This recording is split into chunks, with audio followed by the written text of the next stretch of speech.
உண்மையாக சொல்லணுன்னா இந்த படத்தில் ஜிம்மு போய் இழைச்சதை விட ஷூட்டிங் தான் போய் நிறைய இழைச்சிருக்கிறேன். அந்த மாதிரியான வேலை இந்த படம். வனமகனில் வந்து ஒரு அன்எஜுகேட்டட் மேன், அவன் வந்து எஜுகேட் பண்ணுவான். இங்கே சிட்டிக்குள்ளே வந்துட்டு எனக்கு எப்போவுமே ஒரு புத்துணர்ச்சி ஏற்படுத்துகிற ஒரு விஷயம்னா அதான் வாட்சிங் மூவிஸ். என்னுடைய படங்களில் முக்கியமாக ஹீரோயின்ஸ் ஏன் நிறைய பேசப்படுறாங்கன்னா ஈக்குவலான கேரக்டர் இருக்கும். வேர்ல்டு சினிமாவில் வராத வாட்டர் ஃபால்ஸ் அது ஃபர்ஸ்ட் டைம் நாங்கள் போய் ஷூட் பண்ணோம். என்னென்னா இந்த ட்ரைபல் வில்லேஜ் செட்டப் வந்து ரொம்ப டஃப் போடுறது. ஏன்னா ஒரு மெட்டல் கூட யூஸ் பண்ணக்கூடாது, அப்படியே யூஸ் பண்ணால் வெளியே தெரியக்கூடாது. ஏன்னா ஆதிவாசின்றவங்க இன்னும் மெட்டல் ஃபார்முக்கே போகல. அவங்க காஸ்டியூம்ஸ் ரொம்ப கம்மி தான் இந்த படத்தில். எம்மா அழகம்மா அவங்க வந்து நம்பர் 1ல் இருந்துகிட்ருக்கு. அண்ட் என்னோடய ஃபேவரட் சிலு சிலு வென்று பூங்காற்று அப்படின்னு. ஹாய் டன் சேனல் வியூவர்ஸ் அனைவருக்கும் வணக்கம். நாம் இப்போ ஒருத்தரை மீட் பண்ண போகிறோம். அவரை பற்றி சொல்லணும் அப்படின்னா தனி ஒருவனாக இருந்து கூடு விட்டு கூடு பாஞ்சு இப்போ வனமகனாக வந்திருக்காரு. Hi sir. வணக்கம் சார். வணக்கம்மா. How are you? Fine sir. How are you sir? Sir first congratulations, consecutive hits. Vanamagan எப்படி உருவாச்சு சார்? தேங்க்யூ. முதல்ல நானும் டைரக்டர் விஜய் அவர்களும் வந்து என்னென்னா ரொம்ப வருஷமாக ஃப்ரெண்ட்ஸ் பிரதர்ஸ் மாதிரி. அண்டு ரொம்ப ஒரு ஒரு ஒரு பீரியடில் வந்துட்டு கிட்டத்தட்ட ஒரு படம் பண்ணுற மாதிரி வந்து மிஸ் ஆகிடுச்சு பல ரீசன்ஸ்னால. ஸோ எப்போவுமே படம் பண்ணணும்னு நினச்சிட்டே இருந்தோம். அப்போ அவருக்கு வந்துட்டு சில அன்ஃபார்ச்சுனேட்டாக நிறைய பேர்கிட்ட சொல்லி ஒரு கதை வந்துட்டு டஃப்பாக இருக்குதுன்னு சொல்லி ஃபீல் பண்ணி பண்ணாமல் இருந்த படம் தான் வனமகன். அது வந்துட்டு என்னை தேடி வந்துச்சு. நான் சொன்னேன் அதனால் டஃப்பான படம்னா பண்ணுவோம், அந்த ஸ்ட்ரெயின் எடுத்துப்போம், அப்போ தான் அதுக்கு ஒரு மதிப்பு இருக்கும் அப்படின்னு, ஒரு வரவேற்பு இருக்கும் அப்படின்னு. பட் எனக்கு ஆக்சுவலாக அப்போ தெரியல, அந்த டஃப்புக்கான அர்த்தமே எனக்கு தெரியல. அதுக்கப்புறம் ஷூட்டிங் போனதுக்கப்புறம் தான் எவ்வளோ டஃப் இந்த படம் அப்படின்னு. ஈவன் ஸ்கிரிப்டிங் ஸ்டேஜில் கூட அவ்வளோ டஃப், பேப்பரில் எடுத்துகிட்டு வர்றதே அவ்வளோ டஃப். அதுக்கப்புறம் ஷூட்டிங்கில் வந்துட்டு எனக்கு மட்டும் இல்லை, மேக்கர்ஸ் எல்லாருக்குமே ரொம்ப ஒரு டஃப்பான ஒரு படமாக இருந்துச்சு. அது டஃப்னு ஏன் அடிக்கடி சொல்கிறேன்னா, நீங்கள் படம் பார்க்கும் போது தான் அது தெரியும். ஏன்னா ஈச் அண்ட் எவ்ரி சீக்வன்ஸ் வந்து ஏதோ ஒரு ஆக்ஷனோ ஏதோ ஒரு டிஃபிகல்ட் ஃபில்ம் மேக்கிங் ப்ராசஸோ இன்வால்வ் ஆகியிருக்கும். ஸோ அதுதான் நான் அது சொல்ல வரேன்.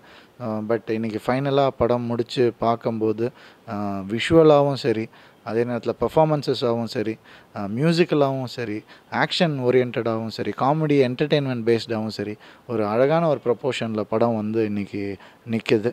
ஸோ இதுக்கப்புறம் ஆடியன்ஸ் கிட்ட தான் இருக்குது எல்லாமே. இன்னொன்று நாங்கள் கேட்கணுன்ட்டு இருந்தோம். இப்போ பார்த்தீங்கன்னா ஜெயம் ரவி சார் அப்படின்னா Imran Hashmi of south Indian cinema அப்படின்னு ஒரு டாக் இருந்துச்சு. இப்போது Aamir Khan of south Indian cinema மாதிரி மாறிடுச்சு. இந்த டிரான்ஸ்ஃபர்மேஷன் எப்படி இருக்குது இந்த chocolate boy to this kind of movies? எனக்கு எதுவும் ஒரு கான்ஷியஸ் அட்டெம்ப்ட் எதுவுமே கிடையாது. ஆக்சுவலாக இந்த மாதிரி சினிமா தான் பண்ணுறதுக்கு தான் நம்ம வந்திருக்கோம். அதான் உண்மை. ஏன்னா வந்துட்டு வேர்ல்டு சினிமா பார்த்து ஃபிலிம் ஃபெஸ்டிவல்ஸுக்கு போய் அந்த மாதிரியான படங்கள் வந்துட்டு ஒரு அவங்கெல்லாம் எப்படி படம் எடுக்கிறாங்கன்னா வேர்ல்டு சினிமாவில் அவங்களுடைய மக்களை ரெப்ரசன்ட் பண்ணுற மாதிரியான படங்கள் எடுக்கிறாங்க. அவங்களுடைய மக்களுடைய சாரோவோ ஒரு பெயினோ ஒரு கல்ச்சரையோ இருக்கிற மாதிரி. நம்ம ஒரு ஸ்டேஜில் வந்துட்டு கொஞ்சம் நானும் அந்த மாதிரி படங்கள் பண்ணியிருக்கேன். ஒரு என்டர்டெயின்மெண்ட் பேஸ்டாக மட்டுமே இருந்துகிட்ருக்கு, ஒரு ஃபார்முலா பேஸ்டாக மட்டுமே இருந்துகிட்ருக்கிற படங்கள் பண்ணிகிட்டு இருந்திருக்கேன். இப்போ எனக்கு என்னென்னா ஒரு தனி ஒருவன் மாதிரி ஒரு படம் பண்ணும் போது மக்கள் சின்சியராக ஏதாவது ஒரு விஷயம் சொன்னால் ஏற்றுக்கிறாங்கன்ற ஒரு பெரிய நம்பிக்கை கொடுத்துருக்காங்க ஆடியன்ஸ். ஸோ அந்த நம்பிக்கையில் தான் இப்போ கொஞ்சம் வெரைட்டியாக இன்னும் வந்துட்டு புதுமையாக படம் பண்ணணுன்னு நினச்சிட்ருக்கோம். ஒரு நாவலான விஷயத்தை ஒழுங்காக சொன்னால் ஏற்றுக்கிறாங்கன்ற ஒரு நம்பிக்கை வந்திருக்கு. அந்த மாதிரி ஒரு நாவலான ஒரு விஷயம், ஒரு ஆதிவாசின்ற ஒரு இனம் வந்துட்டு நமக்கு தெரியாமலே இருந்துகிட்ருக்கு. அவங்க எங்கே இருக்காங்க, எப்படி இருக்காங்கன்னு தெரியாமலே இருந்திருக்காங்க. நல்லா இருக்காங்க, சந்தோஷமாக இருக்காங்க, அதாவது ஒரு சமமாக இருக்காங்க எல்லாருமே. ஒரு 250 பேர் இருக்கிற ஒரு ஃபேமிலி ஒன்றா இருந்தால் எப்படி இருக்குமோ அந்த மாதிரி இருந்துகிட்ருக்காங்க. ஸோ அந்த வகையில் வந்துட்டு இந்த மாதிரியான ஒரு விஷயத்தை வெளியே தெரியப்படுத்தணும்னு ஆசைப்பட்டு ஆரம்பித்தது தான் இந்த ஸ்கிரிப்டை. ஸோ என்னுடைய டிரான்ஸ்ஃபர்மேஷனுங்கிறது இவ்வளோ நாள் நான் சினிமாவில் கஷ்டப்பட்டது இப்போ தான் எனக்கு வந்துட்டு அந்த ஒரு லீனியன்சி கிடச்சிருக்கு. ஒரு நல்ல விஷயத்த சொல்லலாம் அப்படின்ற ஒரு லீனியன்சி கிடச்சிருக்கு. ஸோ அதனால் இந்த படம் ஆரம்பிச்சது. இந்த மாதிரி நிறைய படங்கள் நான் செய்யணும்னு ஆசைப்பட்டுருக்கேன். சார் டிரான்ஸ்ஃபர்மேஷன் அப்படிங்கிறது மென்டலாக டிரான்ஸ்ஃபர்மேஷன் இல்லாமல் ஃபிசிக்கலாக நிறைய மாற்றங்கள்.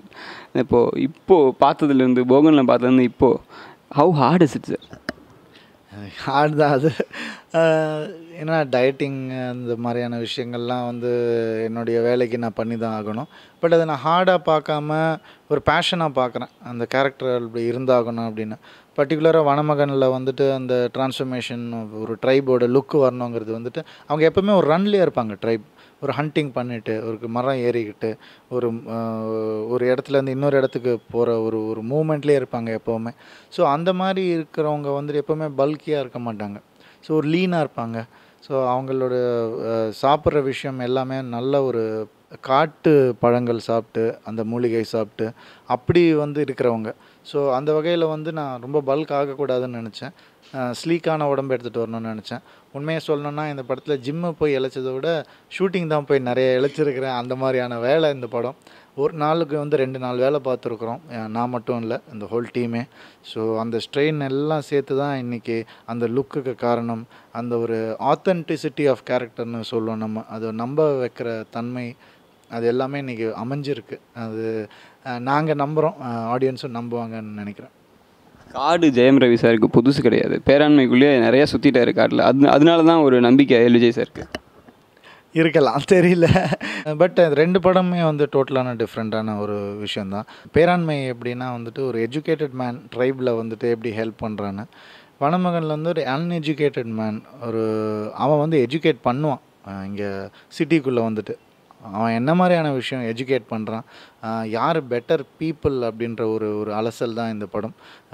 பணம் அந்த மாதிரி ஒரு ரூட்ஸை இழந்துக்கிட்டு டெக்னாலஜி அந்த மாதிரி போயிட்டுருக்கிற டைமில் வந்துட்டு எந்த வித டெக்னாலஜியும் இல்லாமல் ஒரு மெட்டல் கூட இன்னும் யூஸ் பண்ணாமல் வாழ்ந்துட்டுருக்கிற அந்த வனவாசிகள் வந்துட்டு அந்த ஆதிவாசிகள் வந்துட்டு எப்படி சந்தோஷமாக இருக்காங்கன்ற சொல்லக்கூடிய ஒரு படமாக ஒரு நாவலான ஒரு விஷயமாக இது கண்டிப்பாக இருக்கும். பட் இது எல்லாமே வந்துட்டு ஒரு நாவலாக அதோட ஒரு மேலோட்டமாக தான் இருக்குமே தவிர என்டர்டெயின்மெண்ட் பேஸ்டாக தான் படம் நாங்கள் பண்ணியிருக்கோம். எல்லாருக்கும் புரிகிற மாதிரி ரசிக்கிற மாதிரியான விஷயங்கள் தான். ஸோ தம்பிராமையா சார் இருக்கார், பிரகாஷ் ராஜ் சார் இருக்கார். நான் வந்து படத்தில் அவ்வளோவா டயலாக் பேசாமல் இருப்பேன். ஸோ ஏன்னா அந்த ஆதிவாசிங்கன்றவங்க வந்து வேறு மொழி பேசுகிறவங்க, தமிழ் மொழி பேசாதவங்க. ஸோ அவங்க வந்துட்டு இங்கே வரும்போது அந்த ட்ரைப்லேருந்து ஒருத்தன் இங்கே வந்தான்னா அவன் மொழி கற்றுக்கிறது ரொம்ப கஷ்டம். ஸோ எல்லாத்தையும் ஆச்சரியமாக பார்க்குற விஷயம். ஸோ டயலாக் ரொம்ப கம்மி. அதை வந்து காம்பன்சேட் பண்ணணும். அதை வந்துட்டு சப்போர்ட் பண்ணுறதுக்கு வந்து தம்பிராமையா சார் வந்து அவருடைய காமெடி ட்ராக்கு அது ட்ராக்காகவே இல்லாமல் படம் முழுக்க வருவார். ஒரு கும்கிக்கு அப்புறம் ஃபுல் லென்த் ஒரு கேரக்டர் அவர் பண்ணியிருக்காரு. ஸோ நிச்சயமாக வந்துட்டு அவருக்கு மிகப்பெரிய பேர் கிடைக்கும். ஸ்னீக் பீக்கில் ஒரு சீன் பார்த்தோம். நம்ம சொல்லும்போது சொல்லுவாங்க, ஆதிவாசிகள் வந்து கண்ணில் மட்டும் பார்க்க மாட்டாங்க, காதுலையும் பார்ப்பாங்க அப்படின்னு. அந்த வே தே ஸ்டாப் ஆக்சுவலாக நம்ம என்ன கேட்டோமோ மனசுக்குள்ளே ஒரு ஃபீல் இருக்கும்ல, அது அப்படியே வெளியே வந்திருக்கு. உங்களோட ஆட்டிடியூட்லேருந்து நடக்கிறதுலேருந்து என்ன மாதிரி ஹோம் ஒர்க் பண்ணிங்க சார்? தேங்க்யூ.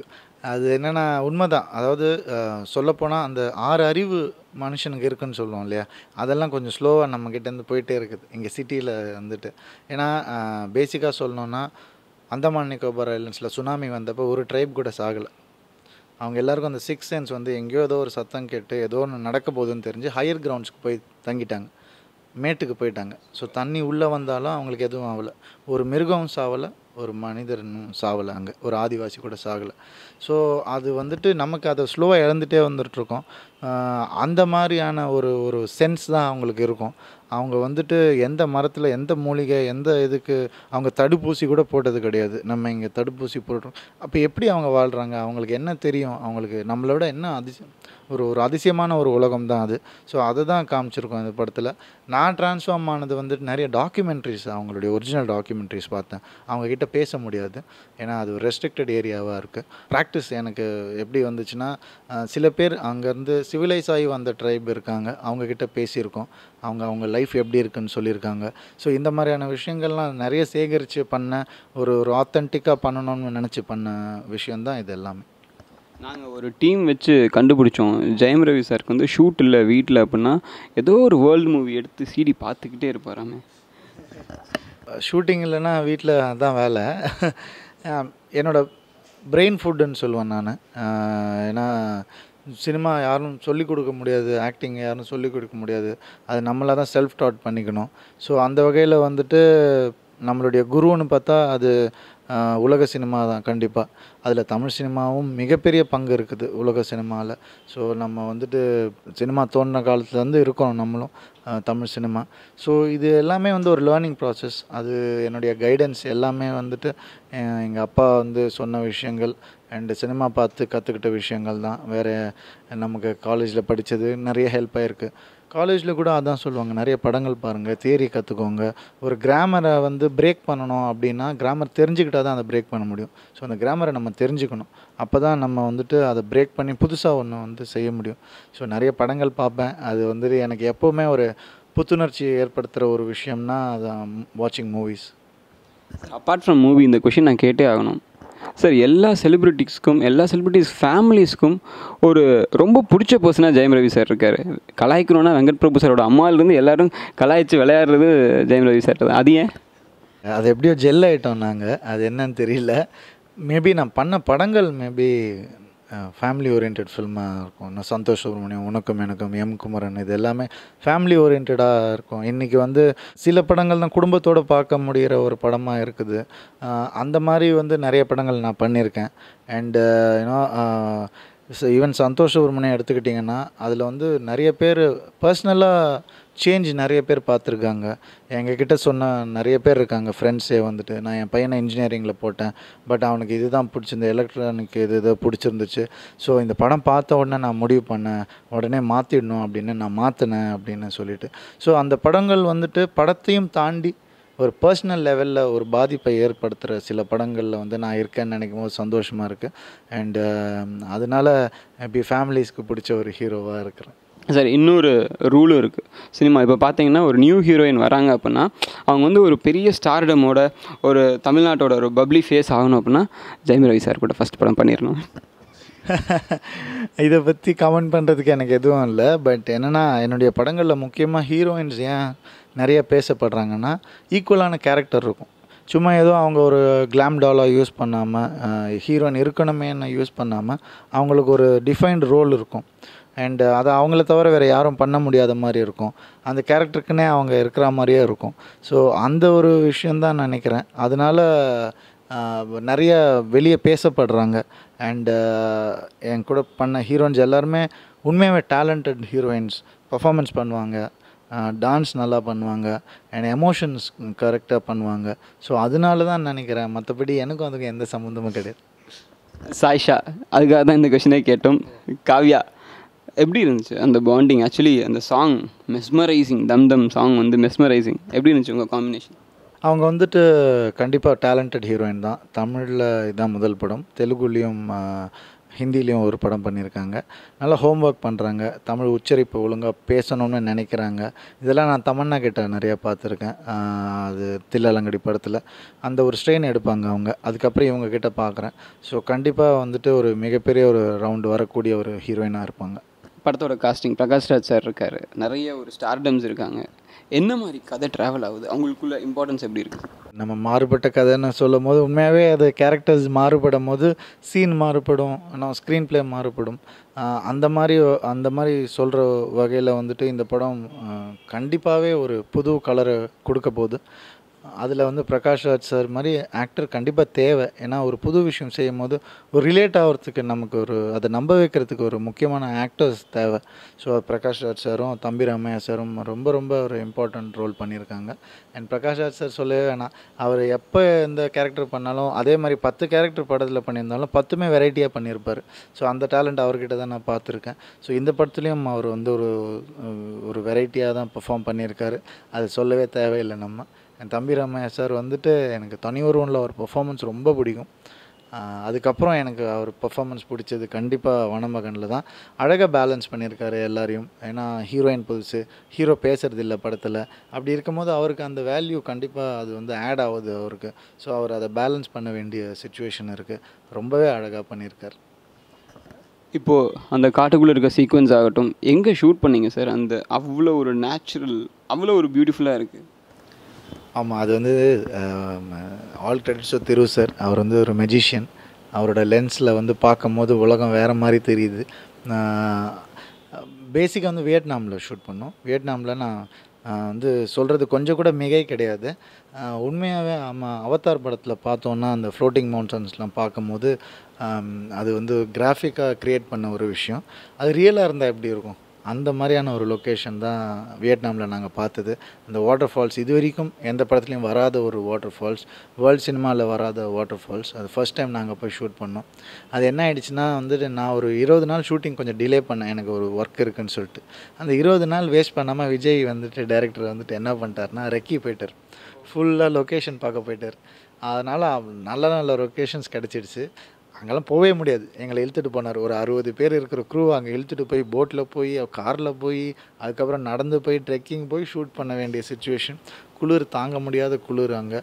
பட் ஃபைனலாக நீங்கள் பார்த்தீங்கன்னா அதெல்லாம் வந்துட்டு அந்த ஒரு சாங்கு அதில் வந்து ஷூட் பண்ணியிருக்கோம். சில மாண்டட் சீன்ஸ் ஷூட் பண்ணியிருக்கோம்.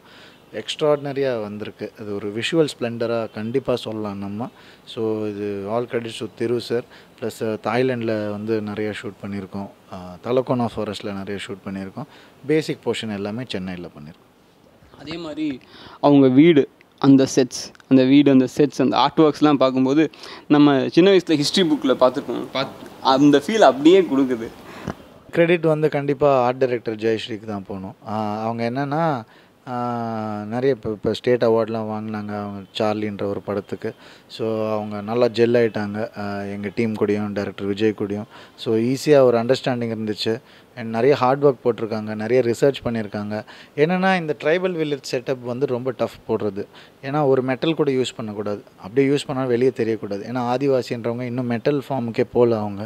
ஸோ அவங்க ஒரு நைஃப் பண்ணால் கூட வுட்டில் தான் பண்ணுவாங்க. ஸோ இந்த மாதிரி பல விஷயங்கள் ரிசர்ச் பண்ண வேண்டிய விஷயங்கள் இருந்துச்சு. பாட்டரி கூட எப்படி பண்ணணுன்றது வந்துட்டு ஒரு இது இருக்குது. எந்த மாதிரி மண் யூஸ் பண்ணுவாங்க, இந்த மாதிரிலாம் நிறைய ரிசர்ச் இருக்குது. ஸோ அதெல்லாம் பண்ணி போட்டிருக்காங்க. அண்டு கண்டிப்பாக அவங்களுக்கு மிகப்பெரிய பேர் வரும்னு நினைக்கிறேன். அண்ட் காஸ்டியூம்ஸ் பற்றி பேசும்போது அதே மாதிரி உங்களுக்கு அந்த ஏற்ற மாதிரி அந்த ஒரு டார்சான் ஃபீல் அப்படியே இருக்குது.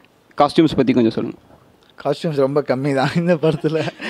ஏன்னா ட்ரைபல் இதில் ஆக்சுவலாக வந்துட்டு ஒரிஜினல் ட்ரைப் வந்துட்டு அவங்க ட்ரெஸ்ஸே போடாதவங்க தான் அவங்க ஆக்சுவலாக ஆதிவாசின்றவங்க வந்துட்டு. ஸோ நம்ம அப்படிலாம் பண்ண முடியாதுன்றதுனால அதுக்கு ஒரு டிசைன் பண்ணோம்.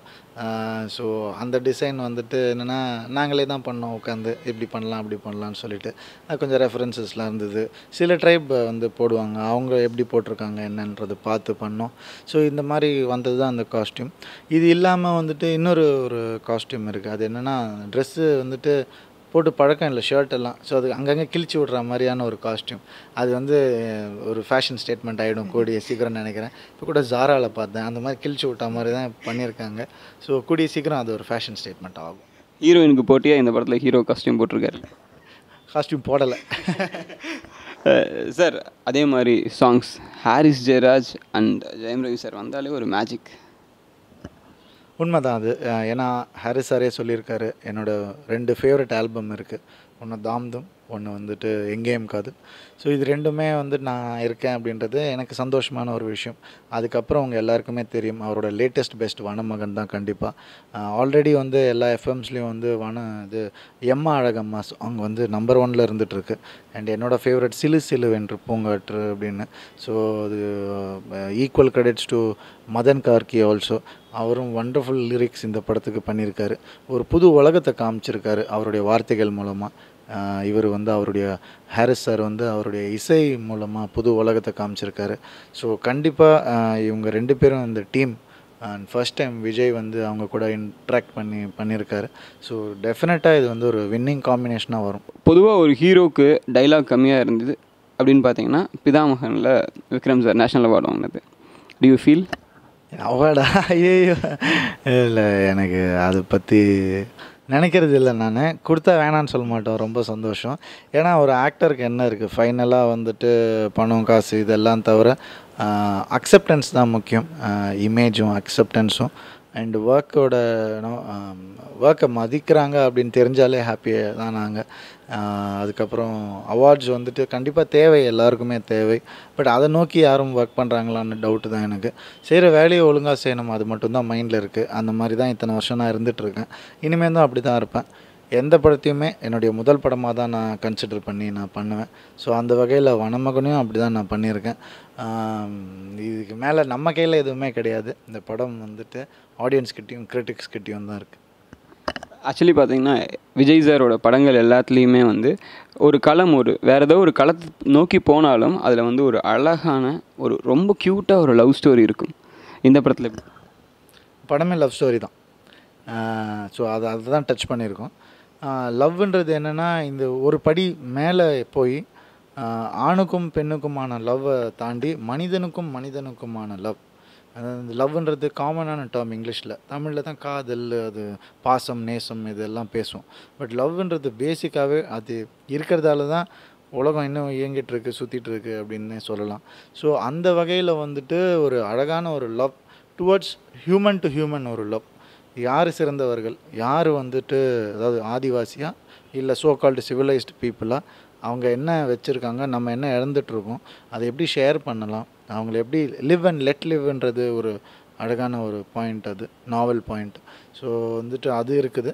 அது இல்லாமல் நமக்கு இருக்கிற ஹீரோ அண்ட் ஹீரோயின் லவ் வந்துட்டு நீங்கள் சாங்ஸ் கேட்டாலே உங்களுக்கு தெரியும், அந்த லிரிக்ஸ் கேட்டாலே தெரியும். அது ஒரு எப்படி ஒரு மொழி தெரியாத மொழி மட்டுமே இல்லை, ஒரு சிவிலைஸ்டு வேர்ல்டுக்கும் ஒரு ஒரு ட்ரைபல் வேர்ல்டுக்கும் இருக்கிற டிஃப்ரென்ஸில் எப்படி ஒரு லவ் ஃபார்ம் ஆகுது அப்படின்றது வந்துட்டு அது ஸ்க்ரீன் பிளேயில் ஒண்டர்ஃபுல்லாக ஒர்க் அவுட் ஆகிருக்கு.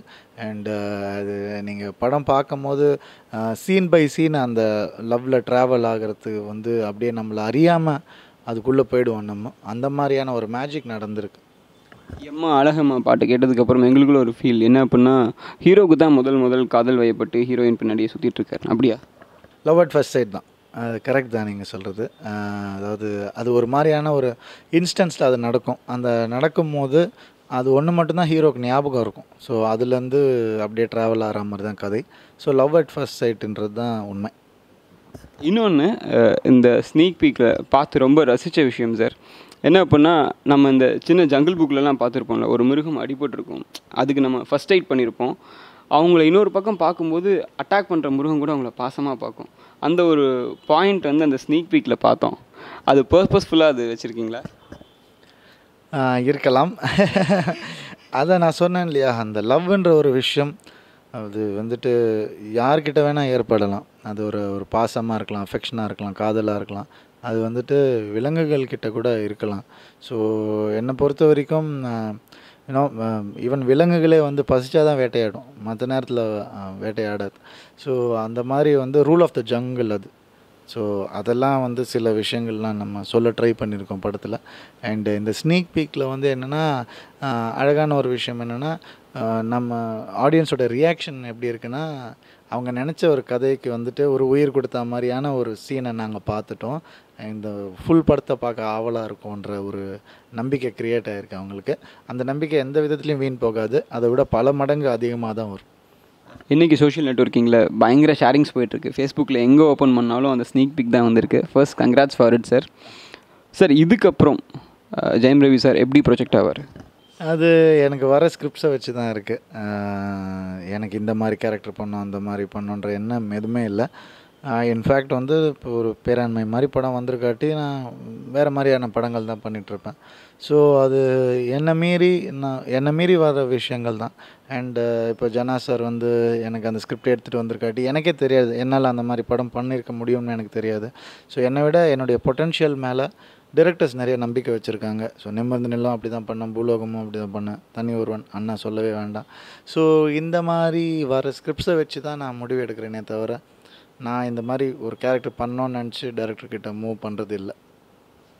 நான் ஒன்று தெரிஞ்சுக்கிட்டேன் சார், இந்த பேராண்மையில் இந்த கருவேலஞ்செடியை பற்றி பேசுகிறதாகட்டும், இப்போ நீங்கள் கொடுக்குற இன்புட்ஸ் ஆகட்டும், இயற்கையோடு அதிகமாக நீங்கள் ஒன்றி இருக்கீங்க, நிறைய இன்புட்ஸ் நீங்கள் படிக்கிறீங்கன்னு தெரிஞ்சுக்கிட்டேன். இல்லை, அது வந்து பேசுகிற விஷயங்கள் தான் படிக்கிறேன், அதெல்லாம் இருக்குது. பட் என்னென்னா, யாரை நம்ம மீட் பண்ணுறோங்கிறது தான் நம்மளோட இன்ட்ராக்ஷனில் தான் நம்மளோட அறிவு வளரும். ஸோ அந்த மாதிரி மக்களை மீட் பண்ணுறேன், அந்த மாதிரி டைரக்டர்ஸை மீட் பண்ணுறேன். ஒரு சின்ன ஒரு சமுதாய பொறுப்பு எல்லாருக்குமே இருக்கும். ஸோ அது வந்துட்டு நம்மளை தெரியாமையே வளர்ந்துக்கிட்டே இருக்கும்.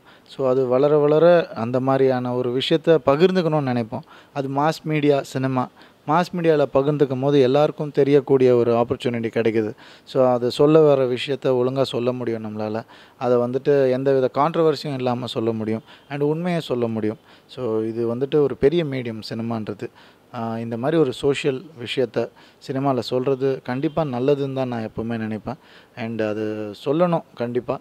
அண்டு அதே மாதிரி நம்மளோட என்டர்டெயின்மெண்ட் ஃபிலிம்ஸும் நம்ம பண்ணிகிட்ருக்க போகிறோம். அது எப்போவுமே இருக்கிற ஒரு விஷயந்தான். பட் ஆப்பர்ச்சுனிட்டி கிடைக்கும் போது கண்டிப்பாக அதை பண்ணணும்னு நினைக்கிறேன். பாலா சார் சொல்லியிருக்காரு, எங்கிட்ட இருக்க 80 கெட்ட பழக்கங்களில் ஒன்றும் கூட உங்களுக்கு இல்லை. ஏல் விஜய் சாருக்கும் ஜெயம் ரவி சாருக்கும் அவ்வளோ நல்ல பசங்க அப்படிங்கிறாரு. இந்த பக்கம் பார்த்தா விக்ரம், நானும் ரவியும் அடித்த கூத்துக்களை வெளியவே சொல்ல முடியாது அப்படிங்கிறாங்க. நீங்கள் நல்லவரா கெட்டவரா? என்னென்னா நம்ம யார் கூட இருக்கிறோன்றதை வச்சு தான். நம்ம விஜய் கூட இருந்தால் ஒன்றும் பண்ண முடியாது. நம்ம விக்ரம் அண்ணன் கூட இருந்தால் அவர் பாட்டி கூட்டு போனால் வாடா போகலான்னு கூப்பிட்டு போவார். நம்ம போகிற டைப்பு தான். ஸோ இது பண்ணணும் இது பண்ணக்கூடாதுன்னு எந்த ஒரு இதுவுமே இல்லை. ஒன்று நான் முடிவு பண்ண ஒரு விஷயம் என்னென்னா, என்ன வேணால் பண்ணலாம், பட்டு எங்கள் அப்பாவுடைய பேரை கெடுத்துடக்கூடாதுன்னு தான் இண்டஸ்ட்ரிக்குள்ளே வந்ததே நான். ஏன்னா அவர் நல்ல பேர் சம்பாரித்து வச்சுருக்காரு, என்னால் அது கெட்டு போகக்கூடாதுன்னு. ஸோ அந்த ஒரு தாட் எனக்கு எப்போவுமே இருந்துக்கிட்டே இருக்குது. ஸோ வேறு என்ன வேணால் பண்ண முடியும் நம்மளால், யாரால் வேணால் என்ன வேணால் பண்ண முடியும். பட் இந்த தாட் இருக்கும் போது என்ன நிறைய விஷயங்கள் ரெஸ்ட்ரிக்ட் பண்ணியிருக்கேன் நான் எனக்கு. அண்டு அந்த ஒரு டிசிப்ளின் தான் எனக்கு இந்த அளவுக்கு கூட்டு வந்திருக்குன்னு நம்புகிறேன். Great sir. சார் உங்கள் ஃபர்ஸ்ட் கிரிட்டிக் யார்? அந்த ஃபர்ஸ்ட் கிரிட்டிக் வனமகன் பார்த்துட்டாங்களா? என் ஃபர்ஸ்ட் கிரிட்டிக் எப்பவுமே அப்பா தான். அப்பாவையும் அண்ணாவையும் நான் வேறு மாதிரி பார்க்குறது இல்லை. 2 பேரும் ஒன்று தான் எனக்கு. அண்டு இப்போது அவங்க வந்துட்டு பேசிக்காக ஒன்று சொல்லுவாங்க, நல்லா இருந்தால் விட்ருவாங்க, நல்லா இல்லாட்டி தான் சொல்லுவாங்க. நம்ம எவ்வளோ நல்லா பண்ணியிருந்தாலும் அதை சொல்கிற பழக்கம் இல்லை. வெளியில் போய் மற்றவங்க கிட்டே சொல்லுவாங்க, என் பிள்ளை இப்படி பண்ணியிருக்கான் அப்படி பண்ணியிருக்கான். நம்மக்கிட்ட சொல்ல மாட்டாங்க. அது என்னன்னு தெரில எனக்கு. மேபி நமக்கு ஹெட் வெயிட் வந்துடுமா என்னன்னு தெரியல. பட் அவங்களுடைய ஒரு கமெண்ட்டை நான் எப்போவுமே பொறுத்திருந்து கேட்பேன். ஸோ அதில் எனக்கு ஒரு டெஸ்ட் மாதிரி தான் அது. அந்த டெஸ்ட்டில் பாஸ் ஆகிட்டா ஓகே, ஆடியன்ஸ்கிட்டையும் பாஸ் ஆகிடுவோன்ற நம்பிக்கை எனக்கு இருக்குது. இன்னொன்று, வனமகன் இப்படி ஒரு இது வரும்போது கிட்ஸ் ஃபேக்டர், கிட்ஸுக்கு வந்து ரொம்ப பிடிச்ச ஒரு கேரக்டராக கண்டிப்பாக இருக்கும். உங்கள் வீட்டுக்குட்டி பார்த்தாச்சா படத்தை? அவர் தான் ஆக்சுவலாக கேட்டார், ஒரு ஜங்கிள் ஃபில்ம் ஒன்று பண்ணுங்க அப்படின்னு. கரெக்டாக அப்போ தான் வனமகன் வந்தது. நான் உடனே அப்போ தான் சொன்னேன், நீ சொல்லவே வேணாம், நான் அடுத்து அந்த மாதிரி தான் படம் பண்ண போகிறேன் அப்படின்னு. ஸோ நீங்கள் இதெல்லாம் பண்ணுவீங்களா, டார்சான் மாதிரிலாம் பண்ணுவீங்களா? எல்லாம் பண்ணுறேன் பாரு, டைகர் கூடலாம் ஃபைட் பண்ணுவீங்களா? ஆனால் கரெக்டாக அந்த சீக்வன்ஸ் அப்படி இருந்துச்சு படத்தில். ஏன்னா என் படம் பார்த்தா மாதிரியே கேட்குறான் அப்படின்னு நினச்சிட்டு இருந்தேன். நீங்கள் நினைக்கிறது எல்லாமே படத்தில் இருக்கும். இது வந்து குழந்தைங்களுக்கான படம் 100%, யூ சர்டிஃபிகேட் வேறு. அண்டு இன்னும் ஜங்கிள் சம்திங், நம்ம எத்தனை தடவை பார்த்தாலும் பீச்சும் ஜங்கிளும் வந்துட்டு போர் அடிக்காத ஒரு விஷயம். ஸோ அந்த மாதிரி எலிமெண்ட்ஸ் நிறையாவே இருக்குது. இல்லை பர்டிகுலராக சொல்லணும்னா ஒரு டைகர் ஃபைட் ஒன்று இருக்குது. அது மிக சிஜிக்கு நிறைய செலவு பண்ணி பொருட்செலவில் வந்து பண்ண ஒரு சீக்வன்ஸ். அந்த சீக்வன்ஸ் இது வரைக்கும் நம்ம பார்க்காத ஒரு சீக்வன்ஸாக கண்டிப்பாக இருக்கும். அது பேசப்படுற ஒரு சீக்வன்ஸாக இருக்கும். எட்ஜ் ஆஃப் த சீட்டில் உட்காந்து பார்ப்போம் இல்லையா, அந்த மாதிரி ஒரு த்ரில்லிங் மொமெண்ட்டாக இருக்கும் அந்த சீக்வன்ஸ். இப்போ அவர் என்ன சொன்னார்? படம் பார்த்துட்டாரு, ப்ரிவ்யூ கூப்பிட்டு போனீங்களா? இன்றைக்கி தான் போகிறோம் ஆக்சுவலாக. இன்றைக்கி தான் பார்க்க போகிறாரு அவர். பட் சாங்ஸ் எல்லாம் பார்த்துட்டு செம்ம ஹாப்பி ஆகிட்டார். டீசரும் ட்ரெய்லரும் பார்த்துட்டு செம்ம ஹாப்பி. அண்டு இதெல்லாம் எப்போ எனக்கு ஃபுல் படம் காட்டுவீங்கன்னு கேட்டுட்ருக்காரு. ஸோ இன்றைக்கி இன்னொரு டெஸ்ட் எனக்கு காத்துட்ருக்கு. குழந்தைங்களும் ஒய்ஃபும் பார்க்க போகிறாங்க. ஸோ அந்த ஒரு டெஸ்ட்லேயும் பாஸ் ஆகிடணும்னு நம்புகிறேன். Super sir. கண்டிப்பாக ட்ரெய்லர் டீசர்லாம் பார்க்கும்போது அவ்வளோ ப்ராமிசிங்காக இருக்குது. We are much awaiting to watch the movie. அதுவும் அவ்வளோ ஒரு கலர்ஃபுல், ஒரு பச்சை பசேல்னு ஒரு படத்தை ஒரு கூலாக பார்க்கணுன்னு ஆசைப்பட்றோம். Thank you so much for joining us sir. உங்களோட பிஸி ஷெட்யூலில் எங்களோட டைம் ஸ்பெண்ட் பண்ணது ரொம்ப நன்றி சார். தேங்க்யூம்மா, தேங்க்யூ ஸோ மச். இது வந்துட்டு கண்டிப்பாக நீங்கள் சொன்ன மாதிரி எல்லாருக்குமா அப்பீல் ஆகக்கூடிய ஒரு படம் தான். ஜூன் 23 நம்ம திரையரங்குகளில் ரிலீஸ் ஆகுது. அண்டு தேட்டரில் போய் பாருங்கள். இதுதான் என்னோட ஒன்லி ரிக்வெஸ்ட் ஆடியன்ஸுக்கு. எங்களோட உழைப்பு, அதுக்கான மரியாதை. Say no to piracy and enjoy the movie. நீங்கள் எவ்வளோ எதிர்பார்த்தாலும் அதை மிஞ்சி தான் படம் இருக்கும். ஏன்னா வண்டர்ஃபுல் டெக்னீஷியன்ஸ் ஒன்றா சேர்ந்து உருவாக்குன படம் இது. ஸோ நிச்சயமாக உங்களுக்கு பிடிக்கும். பார்த்துட்டு சொல்லுங்கள்.